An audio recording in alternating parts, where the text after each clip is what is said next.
हमारे यहाँ के आहार व्यवहार में कहा गया है कि अन्य क्षेत्रों में मांसाहार को वर्जित किया गया है, लेकिन मिथिलांचल में बलि प्रथा है। बलि प्रदान के कारण प्रसाद के रूप में उसको लोग लेते हैं।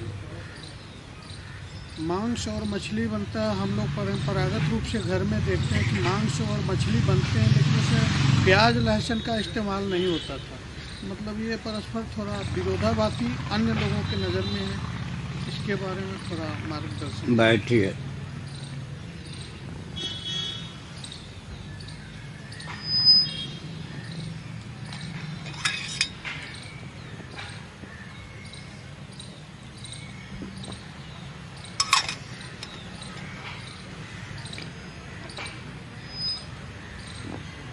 अभी एक महानुभाव ने पूछा था आहार शुद्धि को लेकर, ठीक उसके विपरीत बात आपने कही।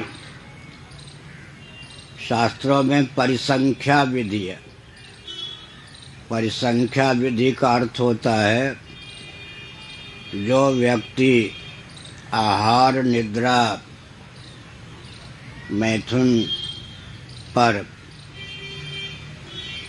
हठात एकाएक नियंत्रण प्राप्त करने में समर्थ नहीं है, शनै शनै उसके जीवन में इनके संकोच का मार्ग अपनाया जाए, इसी का नाम है परिसंख्या विधि। उदाहरण के लिए कोई चेन स्मोकर है, 24 घंटे में 40 सिगरेट पीता है। अब अगर कोई कहे कि 4 सिगरेट 24 घंटे में पी लिया करो, इसका अर्थ सिगरेट पीने का विधान नहीं है। सिगरेट पीने की लत या जो आदत है उसको दूर करने में तात्पर्य है 4 सिगरेट पीने की जो बात कही गई। क्योंकि शास्त्र जो होता है अपूर्व अर्थ का प्रतिपादक होता है। निसर्ग सिद्ध जो वासना है व्यक्ति के जीवन में, उसके संकोच में शास्त्र की प्रीति प्रवृत्ति होती है। इसी का नाम परिसंख्या विधि है। इसको यूँ समझना चाहिए कि निवृत्तिस्तु महाफला। मनु ने कहा आहार निद्रा मैथुन आदि में स्वारसिकी रागतः प्रवृत्ति होती है, लेकिन अंत में निवृत्तिस्तु महाफला, प्रवृत्ति की सार्थकता निवृत्ति में है और निवृत्ति की सार्थकता निर्वृत्ति में है। रही गई बात बलि प्रथा की, तामस राजस सात्विक 3 ढंग से पूजन की प्रथा है। जो तमोगुणी ढंग के व्यक्ति हैं, परिसंख्या विधि का आलंबन लेकर धीरे धीरे वे भी तमोगुण के चक्रव्यूह से चपेट से बच सकें, इसलिए तामसी आराधना उनके लिए है। शाक्तों के यहाँ वाम मार्ग की प्रथा है, उसमें मद्य भी है, मत्स्य भी है और मांस भी है।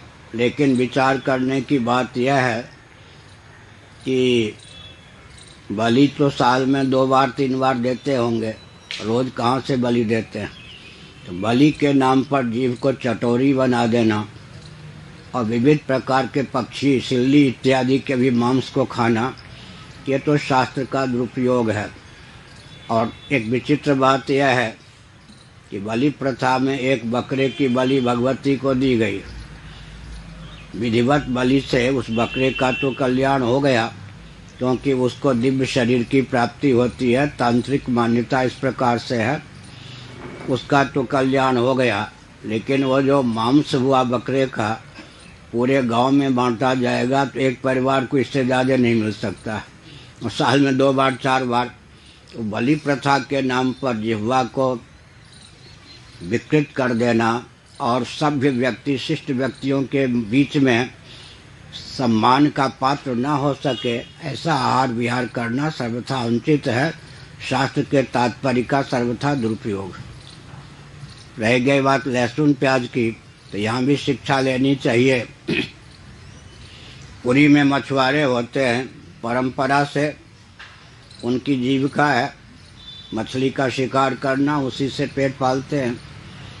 भगवान विष्णु आज तक गरुड़ जी को शाकाहारी नहीं बना सके। सुन रहे? लो, आपके पक्ष का कुछ समर्थन भी करते। भगवान विष्णु जो है अपने वाहन गरुड़ जी को आज तक शाकाहारी नहीं बना पाए, तो गरुड़ के वंशधर तो नहीं होते ना मिथिला के व्यक्ति, मनुष्य में होते हैं ना। अगर गरुड़ के वंशधर होते तो क्षम्य था वो।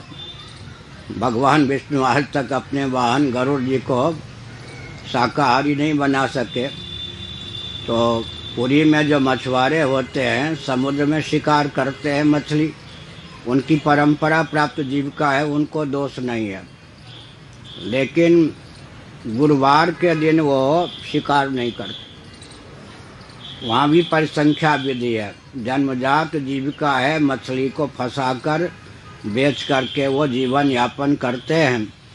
लेकिन गुरुवार के दिन, बृहस्पति के दिन, गुरु का दिन है, उस दिन वो बिल्कुल भजन आदि करते हैं, समुद्र में जाकर मछली का शिकार नहीं करते। इससे भी सिद्ध होता है कि आखिर परिसंख्या विधि कहीं न कहीं क्रियान्वित है। तो मिथिला के जो भी व्यक्ति हैं वो बलि के नाम पर आहार विहार को म्लेच्छों जैसा न बनावें। इसीलिए एक विचित्र बात है, उधर जनकपुर है, इधर अयोध्या है, बीच में काशी है।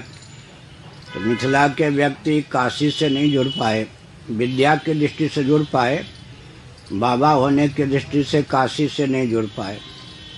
तो यहाँ थोड़ा विचार कीजिए। वैष्णव हो गए, जनकपुर की ओर बढ़े तो अधिकांश व्यक्ति वैष्णव हो गए। वैष्णव होने से एक लाभ तो यह हुआ कि शाकाहारी बन गए। उधर अयोध्या की ओर चले तो शाकाहारी बन गए। अब जो इनका शाक्त सिद्धांत था वो वैष्णव सिद्धांत के रूप में परिवर्तित हो गया, हुआ या नहीं? शाक्त सिद्धांत जो था अयोध्या की ओर बढ़े तो, जनकपुर की ओर बढ़े तो वो वैष्णव सिद्धांत के रूप में परिवर्तित हो गया। इसीलिए परंपरा भी अगर शास्त्र विरुद्ध हो तो क्रांतिकारी व्यक्ति का यह दायित्व होता है कि अंध परंपरा का त्याग करके शिष्ट परंपरा को अपनावें और परिसंख्या विधि के रहस्य को समझने का प्रयास करें। पंच नखा ये सब शास्त्रों में है। तो उनके लिए है जो आहार पर संयम नहीं कर सकते, उनके जीवन में संयम का क्रमिक बल और वेग उत्पन्न करने के लिए वो विधि है, परिसंख्या विधि कहते हैं। एक हमारे गुरु भाई थे, पार्लियामेंट के सदस्य जब थे तब उनका नाम था नंदलाल शास्त्री। बाद में दंडी स्वामी हुए, उनका नाम हुआ नंदनानंद सरस्वती। एक हमारे गुरु भाई चम्मन लाल थे, मैं समझता हूँ अमृतसर में। उन्होंने कहा कि मेरा अमुक बेटा शराबी है, महाराज जरा समझाइए। उस बेटे को ले गए और नंदनानंद सरस्वती जी MA थे, LLB थे, IAS थे उन दिनों के, और साहित्य में या व्याकरण में शास्त्री भी थे। उन्होंने अब पार्लियामेंट के सदस्य रहे थे, उन्होंने सारी शक्ति लगा दी। और जब तक उस युवक ने, शादीशुदा युवक ने, जहाँ तक मुझे ध्यान है शादीशुदा युवक ने प्रतिज्ञा नहीं कर ली तब तक माने नहीं। अब जब रात्रि में उसे शराब पीने का वेग उत्पन्न हुआ, दूसरी ओर एक दंडी स्वामी के सामने प्रतिज्ञा कर चुका था शराब को नहीं पीऊँगा, अंत में शराब तो नहीं पिया, विष खा के मर गया। इससे यह शिक्षा मिलती है कि दो प्रकार के व्यक्ति होते हैं। एक तो गंदी से गंदी आदत को एक क्षण में धक्का मार के फेंक देते।